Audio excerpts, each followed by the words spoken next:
الحمد لله نحمده ونستعينه ونستغفره ونؤمن به ونتوكل عليه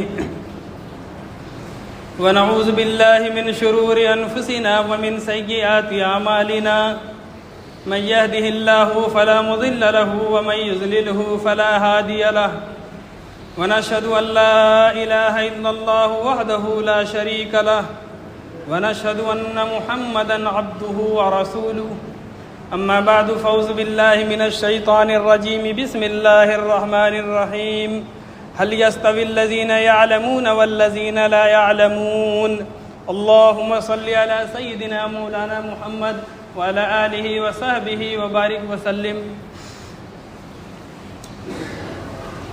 میرے محترم بزرگوں، عزیز ساتھیوں اور دوستوں، اللہ تعالیٰ نے سب سے پہلے اس دنیا میں حضرت آدم علیہ السلام کو پیدا فرمایا۔ آدم علیہ السلام کو جب اللہ تعالیٰ نے پیدا فرمایا تو اللہ نے فرشتوں سے کہا اسجدوا لآدم، کہ آدم کو سجدہ کرو۔ فسجدوا الملائکہ، تو فرشتوں نے سجدہ کیا، فرشتوں نے سجدہ کیا آدم علیہ السلام کو۔ اس میں ایک شیطان تھا بہت بڑا، جو فرشتوں میں رہا کرتا تھا، بہت ہی عبادت گزار تھا۔ جب اس سے اللہ نے کہا تم کیوں نہیں، تم بھی کرو، تو ابا، انکار کر گیا، واستکبر، تکبر کر بیٹھا کہ نہیں، میں تو نہیں کرتا سجدہ اس کو، آدم کو۔ اس کا نام تھا ابلیس۔ ابلیس نے کہا میں آدم کو سجدہ نہیں کروں گا۔ اللہ تعالیٰ نے کہا کیوں نہیں کرے گا؟ کہا جی اس کو بنایا ہے مٹی سے، خلقتہ من طین، اور مجھ کو بنایا ہے آگ سے، خلقتنی من نار، اور آگ کا درجہ مرتبہ مٹی سے اوپر ہوتا ہے، تو اوپر والا نیچے والے کو کیسے سجدہ کرے گا؟ اللہ تعالیٰ سے زبان دراز دی۔ اچھا، تو اللہ نے کہا فخرج، جاؤ، تم یہاں نہیں رہو گے۔ فرشتوں کے ساتھ رہتا تھا، اس کے بھی مزے تھے۔ فَإِنَّكَ رَجِيمٌ، تو مردود ہے، اللہ کے دربار سے بھگایا ہوا ہے وہ ابلیس۔ تو آدم علیہ السلام کو سجدہ نہیں کیا۔ تو سارے فرشتے کہنے لگے اللہ تعالیٰ سے، یا اللہ، یہ جو آدم کو آپ نے بنایا ہے، یہ انسان جو ہے زمین پر جا کر فساد مچائیں گے، خون ریزی کریں گے، اور تیری عبادت کرنے کے لیے، تیری تسبیح بیان کرنے کے لیے، رکوع سجدے کرنے کے لیے ہم تو بہت ہیں۔ تو اللہ نے کہا دیکھو، جو میں جانتا ہوں نا تم نہیں جانتے، جو میں جانتا ہوں تم نہیں جانتے۔ تو اللہ تعالیٰ نے فرشتوں سے کچھ چیزوں کے نام پوچھے، یہ سب بتاؤ، تم سب بہت فن خواہ بن رہے ہو، تو یہ بہت ساری چیزیں تھی، اللہ نے ان کا نام پوچھے۔ وَعَلَّمَ الْآدَمَ أَسْمَاءَ كُلَّهَا، اور ان چیزوں کے نام آدم علیہ السلام کو اللہ نے سکھا دیے تھے۔ تو ان چیزوں کے نام آدم علیہ السلام سے اللہ نے پوچھا، تو فٹ فٹ آپ نے گنوا دیے، یہ ہے، یہ ہے، یہ ہے، یہ ہے، یہ ہے۔ تو اللہ تعالیٰ نے فرشتوں سے کہا دیکھا، ان کو علم ہے، یہ عالم ہے، یہ جانتے ہیں، جاننے والے ہیں۔ تو اللہ تعالیٰ نے علم کے ذریعے سے اور علم حضرت آدم علیہ السلام کو سکھا کر فرشتوں سے اوپر ان کا درجہ کر دیا۔ پہلے انسان اور علم، اور اس علم کی وجہ سے پورے فرشتوں پر انسانیت کا درجہ بڑھ گیا۔ اور پھر اللہ نے قرآن میں بھی فرمایا لَقَدْ خَلَقْنَا الْإِنسَانَ فِي أَحْسَنِ تَقْوِيمٍ، کہ ہم نے انسان کو سب سے بہتر سانچے میں ڈھالا ہے، سب سے خوبصورت، سب سے بہتر اس کو بنایا ہے ہر اعتبار سے۔ یہ چھوٹا سا، یہ کمزور سا 5 فٹ کا انسان یہ بڑے سے بڑے ہاتھی کو اپنے قبضے میں لے لیتا ہے، اونٹ کو چلا دیتا ہے اپنے قبضے میں، جناتوں کو بوتل میں ڈال دیتا ہے۔ کیا ہے اس کی کیا طاقت؟ اللہ نے اس کو کیسا بنایا؟ دیکھنے میں کمزور ہے، اس کی زندگی 60-65 سال کی ہے، اور حکومت پوری دنیا پر ہے، اور لوہے پر محنت کر کے ہوائی جہاز کو آسمان میں اڑا دیا اس نے۔ ایسی ایسی چیزیں بنا لی کہ بغیر تار کے کروڑوں میل دور بات ہو رہی ہے، سب کچھ آ رہا ہے، سب کچھ دیکھ رہا ہے۔ تو اللہ نے اس کو سب سے بہتر بنایا، اور اس سب سے بہتر بنانے کی وجہ اللہ نے علم کو قرار دیا، کہ جو پہلی وحی حضرت محمد مصطفیٰ صلی اللہ علیہ وسلم پر آئی ہے وہ ہے اقرا، پڑھو، اقرا بسم ربک الذی خلق، پڑھو اس کے نام سے جس نے پیدا کیا۔ پڑھنے کا سب سے پہلا تو اقرا یعنی علم سے جس مذہب کی شروعات ہوئی ہو، میں آپ کو کیا بتاؤں، کتنی بڑی درگھٹنا ہے کہ اسی مذہب کے لوگ سب سے زیادہ جاہل ہیں۔ جس مذہب کی شروعات علم سے ہو، پہلا حکم اللہ تعالیٰ کا علم حاصل کرنے کا آیا ہو، اور اس مذہب کے لوگ علم میں سب سے زیادہ پیچھے، چاہے وہ دنیاوی علم ہو چاہے وہ دینی علم ہو، کہ مسلمان کا 10% طبقہ بھی پڑھا لکھا نہیں ہے، 10% سے کم پڑھے لکھے، کہ ہم نے علم پہ زور نہیں دیا، علم کو سمجھا نہیں، ہمارے ماں باپ نے سمجھایا نہیں، کہ ان کو کسی نے سمجھایا نہیں، کہ پڑھایا نہیں، کہ علم اتنی بڑی دولت ہے کہ جتنے جو نبی دنیا سے جاتے ہیں میراث میں علم کو چھوڑ کر جاتے ہیں، اور اس علم کا وارث عالم کو بنا کر جاتے ہیں۔ انما العلماء ورثۃ الانبیاء، کہ عالم جو ہوتے ہیں نبی کے وارث ہوتے ہیں۔ تو یہ علم اتنی بڑی دولت ہے کہ اللہ تعالیٰ بذات خود سب سے پہلا معلم خود استاد ہیں، اور حضرت آدم علیہ السلام ان کے پہلے شاگرد ہیں۔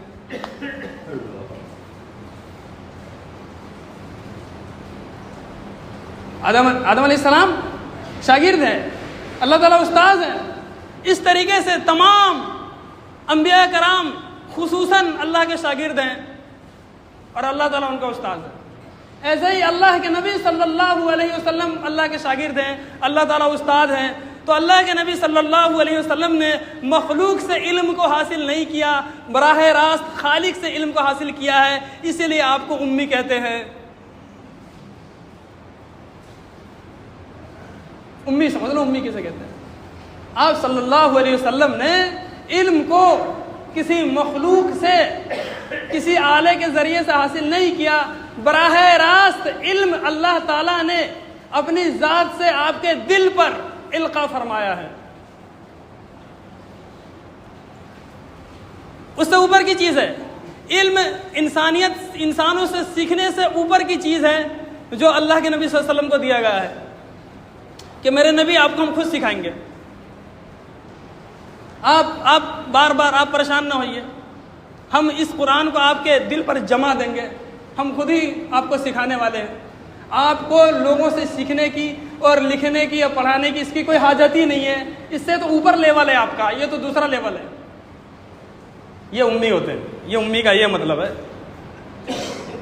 تو اللہ کے نبی صلی اللہ علیہ وسلم کو اللہ تعالیٰ نے سب سے زیادہ علم عطا فرمایا تھا، سب سے زیادہ علم ہمارے نبی کو ہے، جب سے دنیا بنی ہے، جب تک دنیا رہے گی، اللہ کے بعد، اس کے بعد اور دوسرے حضرات کو علم ہے۔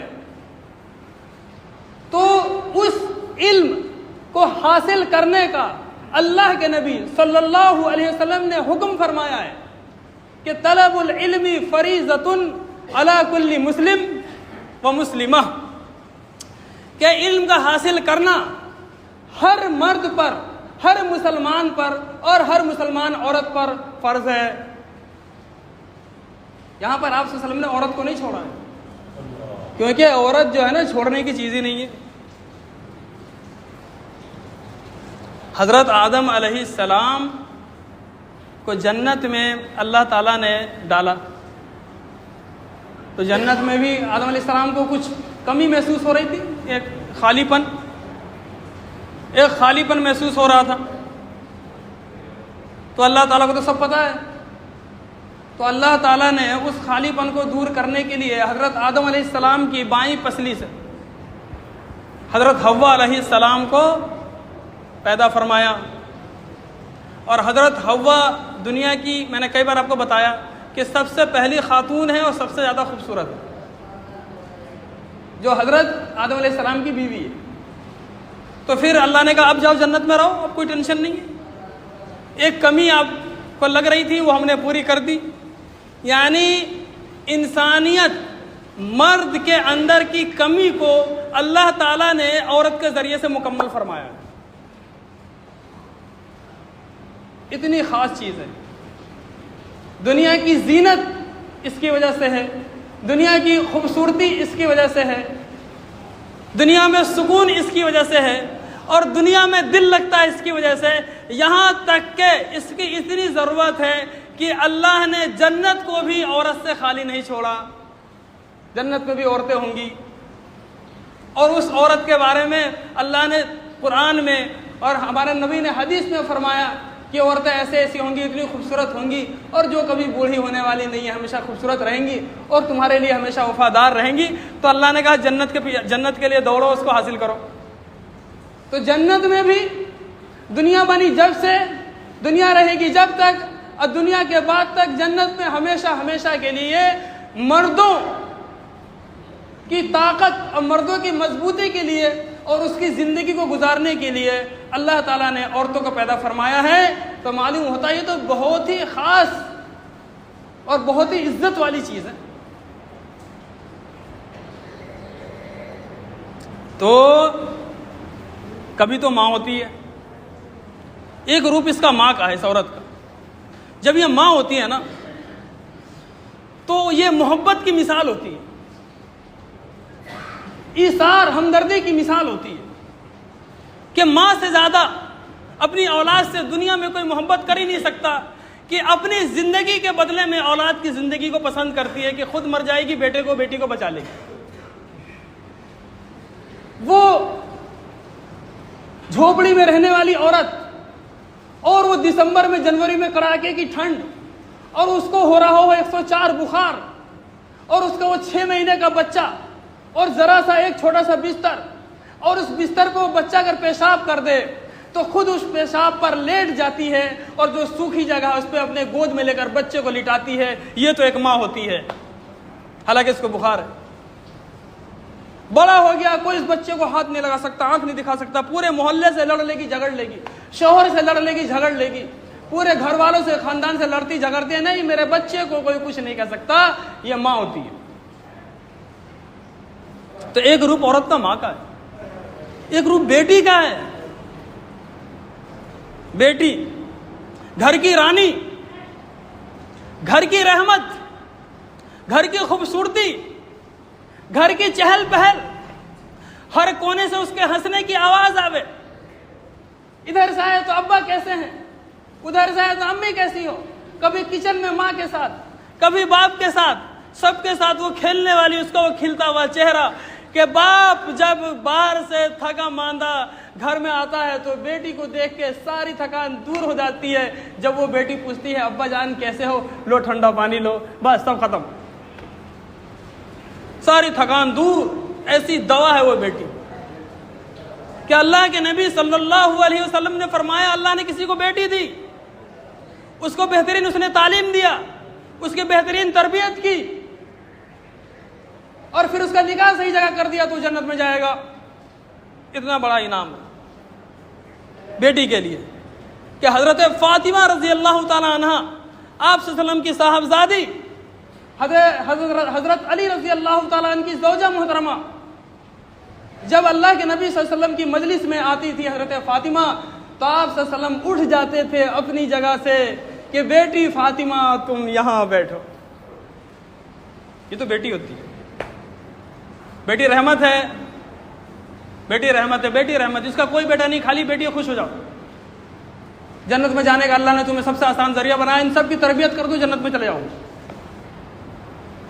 یہاں تو لوگ پریشان ہوتے ہیں, وہ تانے دینے لگتی ہیں گھر کی عورتیں اور دوسرے لوگ, کیا رہے خالی بیٹی بیٹی پیدا کر رہی ہے, یہ پیدا کر رہی ہے. ابے جاہل, یہ تو اللہ کی طرف سے انعام مل رہا ہے. خالی بیٹی پیدا کر رہی ہے, اس پہ تانے. اور جس کی بیٹی پیدا ہوتی ہے تو سر پکڑ کے بیٹھ جاتا ہے, سر پکڑ کے نہیں بیٹھا, اللہ نے آپ کے مرتبے کو اونچا کر دیا. پھر وہ بہن کا ایک روپ ہے, تو بہن کی محبت بھائی کے لیے کہ بہن اپنے بھائی کے لیے کئی دفعہ بہت سارے اس طرح تاریخ میں واقعات ہیں کہ جان دے دی اس نے. بہن نے جان دے دی اپنے بھائیوں کے لیے. تاریخ میں بہت واقعات ایسے ہیں.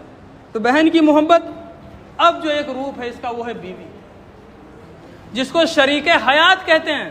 یعنی زندگی میں جس کی شرکت ہوتی ہے, جس کی شرکت اس کے جسم میں ہے, جس کی شرکت اس کے روح میں ہے, جس کی شرکت اس کے اٹھنے بیٹھنے میں ہے, جس کی شرکت اس کے چلنے پھرنے میں ہے, جس کی شرکت اور مشورہ اس کے ہر کام میں ہے, اس کا نام بیوی ہے. اللہ تعالیٰ نے یہ ایسا رشتہ بنایا ہے کہ جنت میں بھی کوئی انسان اپنی بیوی سے دور نہیں ہوگا اگر وہ اس کی نیک بیوی جنت میں چلی گئی. جنت میں بہن اپنے شوہر کے ساتھ ہوگی, ماں جو بنی تھی اپنے شوہر کے ساتھ ہوگی, کہ جو بہن بنی تھی اپنے شوہر کے ساتھ ہوگی, لیکن بیوی تو اپنے شوہر ہی کے ساتھ ہوگی. ایسا یہ رشتہ اللہ نے قائم کیا ہے.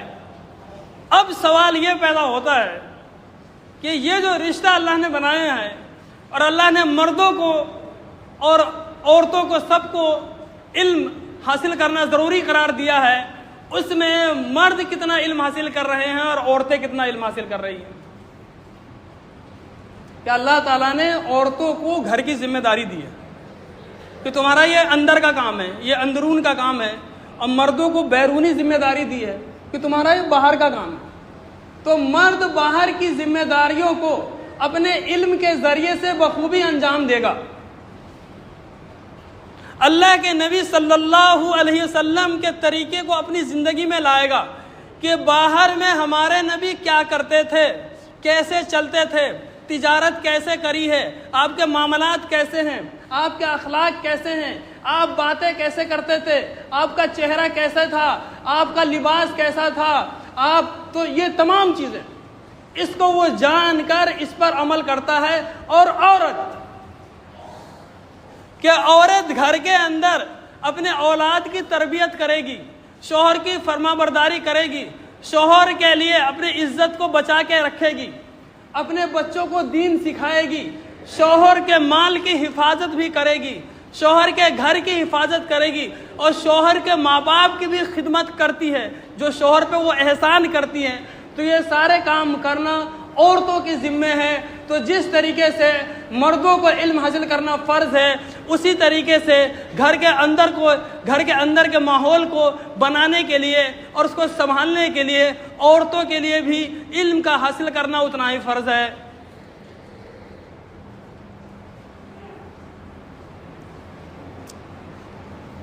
عورتوں کو ہم نے علم سے دور کر رکھا ہے. ہم سمجھتے ہیں بیٹی ہے, کیا پڑھے گی, یہ تو چلی جائے گی, رشتہ ہو جائے گا, اپنے گھر چلی جائے گی, اس کو پڑھا لکھا کے کیا اس کو سیریس نہیں لیتے, اس کو دھیان نہیں دیتے. ارے آپ کو پتہ ہی نہیں ہے, ایک مرد اگر پڑھتا ہے تو اس کو پڑھا لکھا بنا دیا, اکیلا وہ پڑھتا ہے. لیکن جب ایک عورت پڑھتی ہے تو ایک نہیں 4 عورتیں پڑھتی ہیں. ایک عورت کو آپ نے علم سکھایا تو آپ نے ایک ماں کو عالمہ بنایا, آپ نے ایک بیٹی کو عالمہ بنا دیا, آپ نے ایک بہن کو عالمہ بنا دیا, آپ نے ایک بیوی کو عالمہ بنا دیا. پتہ نہیں عورت کتنے رشتوں میں کہاں کہاں جاتی ہے. تو ایک عورت کے کتنے روپ ہوتے ہیں, سارے روپ کو آپ نے علم سکھا دیا. مرد تو مرد اکیلا, لیکن یہ اس کے سب کو حق ادا کرتی ہے. اگر یہ ماں بنی ہے تو کہتے ہیں کہ ماں کا گود مدرسے بچے کا پہلا مدرسہ ہے. ماں کا گود بچے کا پہلا مدرسہ ہے. کہ مائیں دنیا میں جو بڑے بڑے اولیاء اللہ گزرے ہیں ان سب کی مائیں بھی ولیہ رہی ہیں. میں نے آپ کو واقعہ بھی بتایا تھا, حضرت شیخ عبد القادر جیلانی رحمۃ اللہ علیہ اپنے وقت کے سب میں بڑے ولی, سب میں بڑے بزرگ, یہاں تک کہ غوث اعظم کا لقب ان کو ملا ہوا ہے. ان کی ماں حضرت ابو صالح کی بیوی,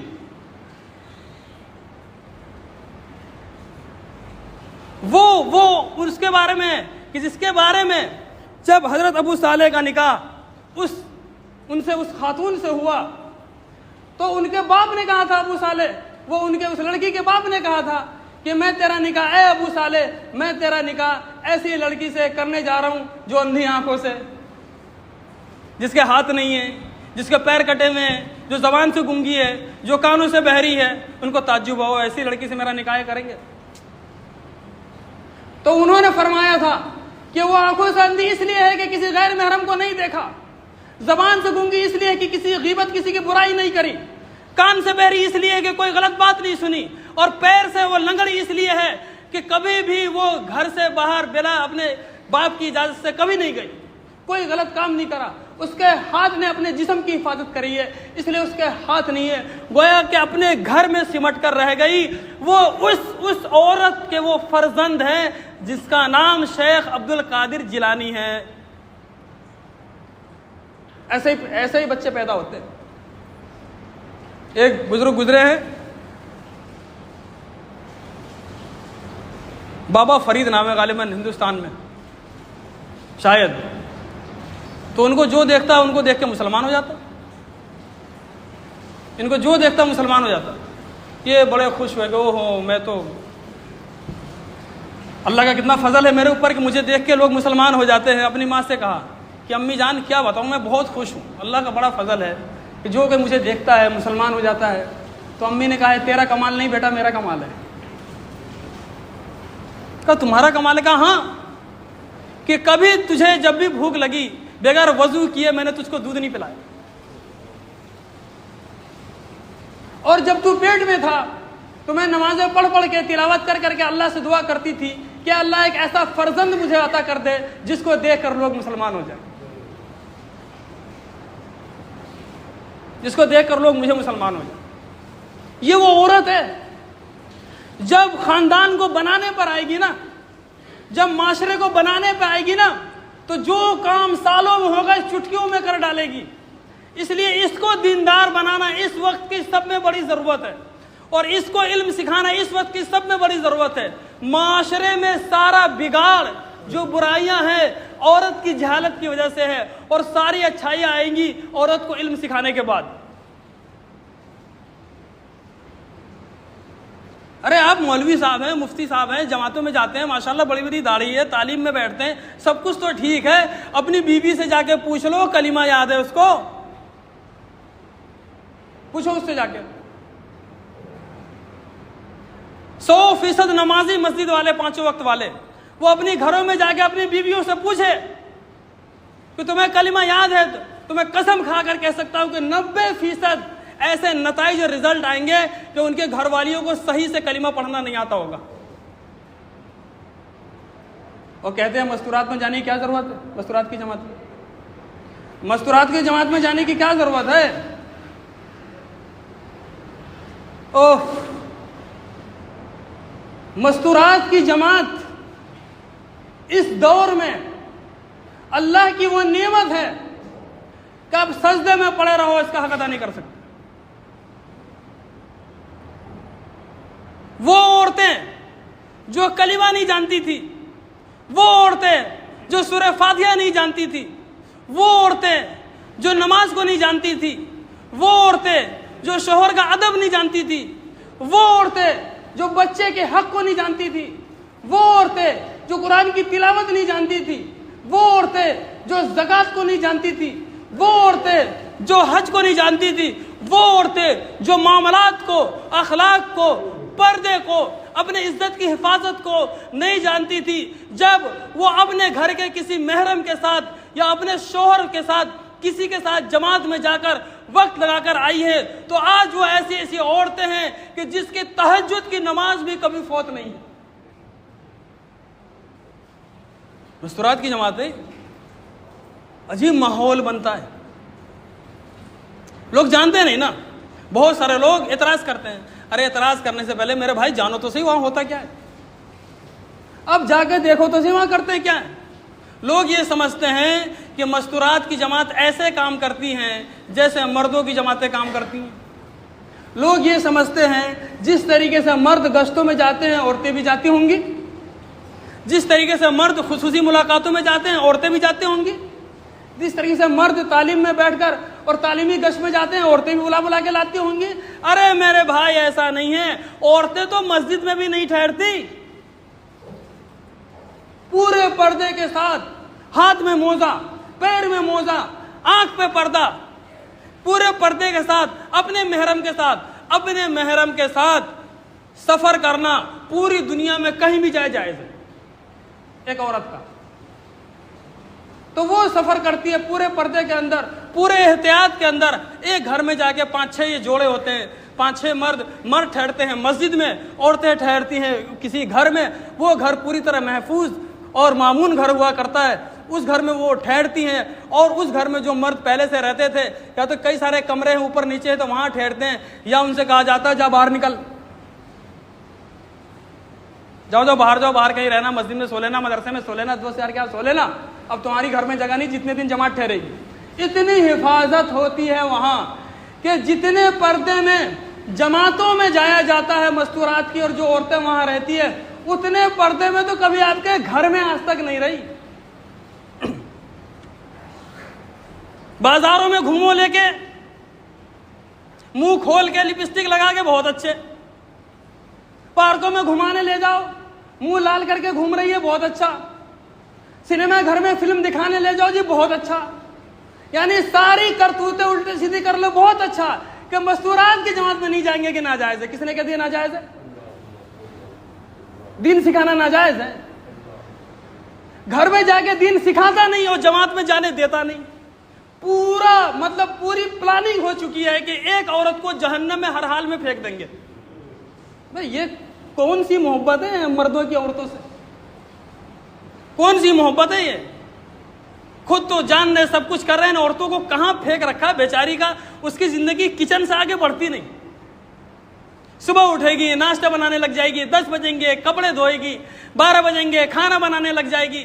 پھر وہ دوپہر میں تھوڑا اگر کمر سیدھی کر لی تو بچے پیں سونے نہیں دیتے. پھر رات ہوگی، رات میں کھانا بنائے گی، کھانے میں نمک زیادہ تو شوہر گالیاں دے گا، مرچ زیادہ تو شوہر گالی دے گا. کیا ہوا؟ صبح اٹھ کے دیکھتا کپڑے دھلے ہوئے نہیں، کیا کر رہی تھی پورے دن؟ وہ سوچتی ہے یا اللہ تو نے مجھے پیدا ہی کیوں کیا؟ عورتیں پیدا کیوں ہی ہوئی دنیا میں؟ مردوں کا ظلم سہنے کے لیے پیدا ہوئی ہیں. جس کی وجہ سے مرد مکمل ہوتا ہے، اس کا مرد نے اس کو ایسا ادھورا چھوڑا. اب وہ اگر پڑھ لکھ لے گی نا، اس کو اگر پڑھا لکھا دو گے اس عورت کو آپ پڑھا لکھا دیں گے تو اپنے بیٹے کو اللہ کے نبی کے بارے میں بتائے گی، اپنے بیٹے کو اللہ کے بارے میں بتائے گی کہ بیٹا اللہ ایک ہے، کرنے والی ذات اسی کی ہے، اور بیٹا جھوٹ نہ بولنا. جیسے شیخ عبد القادر جیلانی نے جھوٹ نہیں بولا تھا کہ جب ڈاکوؤں نے پوچھا تھا آستین میں کیا ہے تو انہوں نے کہا تھا آستین میں اشرفیہ میری ماں نے ڈالے ہیں، اشرفیہ ڈالی ہیں میری امی جان نے. کہا ارے تمہیں ہم سے ڈر نہیں لگا؟ ہم تو سب کا چھین رہے ہیں، مار رہے ہیں. کہا ہماری امی نے کہا کسی حال میں جھوٹ مت بولنا. یہ وہ ماں کی تربیت ہوتی ہے. باپ تو باہر بیچارہ اپنا کام کر رہا ہے، اس کے پاس موقع کہاں ہے بچوں سے ملنے کے.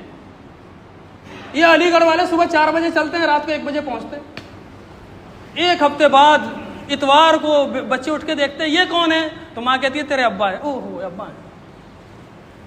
اب ہفتے میں 1 بار دیکھیں گا تو پہچانیں گا کیسے؟ میں ان کی برائی نہیں کر رہا، مطلب اتنی مشغولی ہوتی ہے بھائی، مشغولی اتنی ہے. کبھی علی گڑھ والے برا مان جائے، مشین کی دکان والے 4 بجے گھر سے نکلتے ہیں، ان کا مجاہدہ ہے بھائی، اور رات کو یہاں سے 12 بجے چلتے ہیں تو پہنچتے ہوں گے 3-4 بجے. 4 سے 4 کی ڈیوٹی ہے، 24 آور سروس. بچے کا کوئی وہ نہیں. تو ماں رہتی ہے بچے کے ساتھ 24 گھنٹے. اس کے ہر اٹھک تو ماں اس کی تربیت کرے گی. بیٹا یہ آپ نے پیشاب کرتے، یہ کیسے کہتے ہیں اس کو صاف کرو. بیٹا وہاں ٹوائلٹ میں جا کے پیشاب کرتے، بیٹا پیشاب کرتے تو دھو لینا.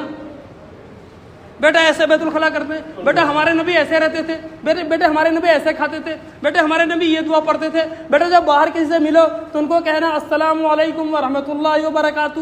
بیٹے جب گھر میں ہو تو سب کو سلام کرنا، مدرسے میں جاؤ تو مولوی صاحب کو سلام کرنا. میرے بیٹے بیٹھ کے کھاتے ہیں، بیٹھ کے پانی پیتے ہیں، سر پر ٹوپی پہننی چاہیے، کرتا پہننا چاہیے. ایک بہترین تربیت دیتی ہے. بیٹے باہر کسی سے کچھ مت مانگنا، کسی سے سوال مت کرنا، کسی کو گالی مت دینا. یہ ساری چیزیں ماں دن بھر اس کو سکھاتی رہتی ہے.